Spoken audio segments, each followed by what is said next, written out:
부자들이 생각하는 부의 기준도 흥미로운데요. 부자들은 이제 금융과 부동산 등을 포함한 총 자산이 100억 원 이상은 되어야 부자라고 생각한다고 합니다.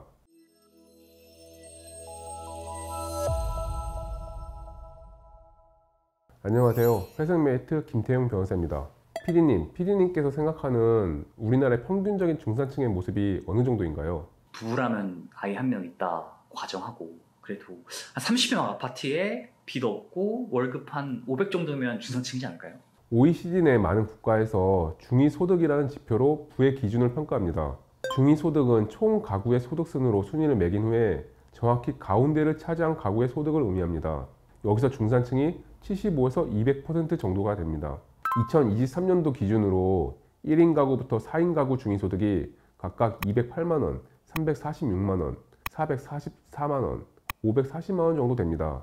PD님이 말씀하신 3인 가구의 중위소득에서 75에서 200%로 계산하면 약 333만원에서 888만원 구간으로 볼 수 있을 것 같습니다. 요즘 1인 가구가 많으니까 1인 가구로 보면 약 145만 6천원에서 416만원 정도이죠. 근데 이제 우리나라에서 월 200만원 벌면서 중산층이라고 생각하는 사람은 아무도 없는 것 같아요. 지표가 이렇게도 명확하지만 아마도 본인보다 어려운 사람들은 생각하지 않고 나보다 많이 번 사람들과 비교하는 경우가 많아서인 것 같습니다. 소득만 보면 납득하기 어려우실 수 있으니까 다음은 자산을 한번 살펴보실까요? PD님 보시기에 우리나라 중위 자산은 어느 정도인 것 같으세요? 그래도 순자산 기준으로 한 8억 정도는 있어야 되지 않을까요? 놀랍게도 이제 2023년도 기준으로 4억 6천만 원 정도로 알려져 있습니다. 생각보다 낮다고 생각되시지 않나요? 75에서 200% 범위로 보면 3억 2천만 원에서 9억 2천만 원 정도 되는 거죠. 그런데 이 구간에 들어가도 특히 75% 레인지에 있는 3, 4억 원대 분들은 결코 본인들을 중산층이라고 생각하시지 않습니다.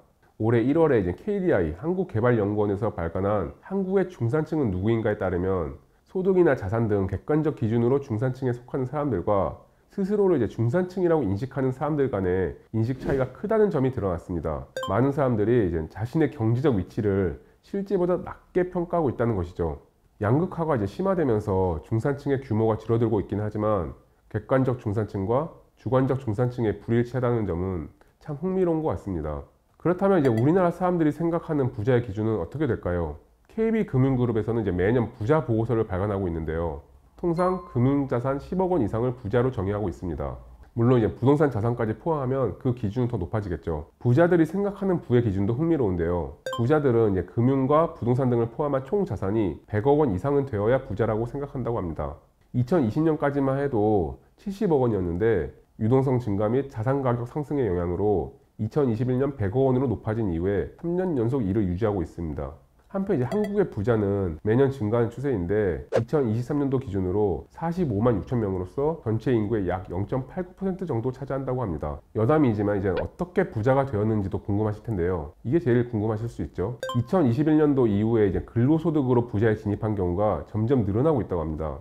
이는 계속되는 인플레이션과 자산 가격 상승 등의 영향으로 고소득 전문직이 금융자산 10억 원 이상의 부자에 진입하는 경우가 늘어난 것으로 파악됩니다. 하지만 여전히 부의 원천은 이제 사업소득, 부동산 투자 순이며 상속 증여도 전체의 20%로 상당히 많습니다. 이번 영상에서는 이제 한국이 생각하는 중산층 그리고 부의 기준에 대해서 여러 가지 데이터들을 통해 알아봤습니다. 개인회생으로 상담 모시는 분들을 뵈면은 처음부터 어렸던 분들도 계시고 이전에 꽤나 자산가였지만 재산범죄 등에 엮여가지고 사기를 당하신 분도 계시고 가족 중 누군가가 아파서 이제 병원비 등으로 이제 신청하시는 그런 안타까운 경우도 많습니다. 소위 그분들도 한때 우리나라에서 최소 중위권 정도의 수준이었는데 한순간에 이제 회생 또는 파산을 이야기해야 되는 상황에 이르게 된 거죠. 우리 모두가 당연히 이제 부자를 꿈꾸지만은 그 과정까지는 쉽지만은 않은 것 같습니다. 상속 증여의 비율이 20% 정도 된다는 것을 보면은 상대적 박탈감이 들 수도 있을 것 같고요. 어쨌든 현재 여러 가지 이유로 경제적으로 어려우신 분들께서는 그 빚을 혼자서 모두 감당하려고 하지 마세요.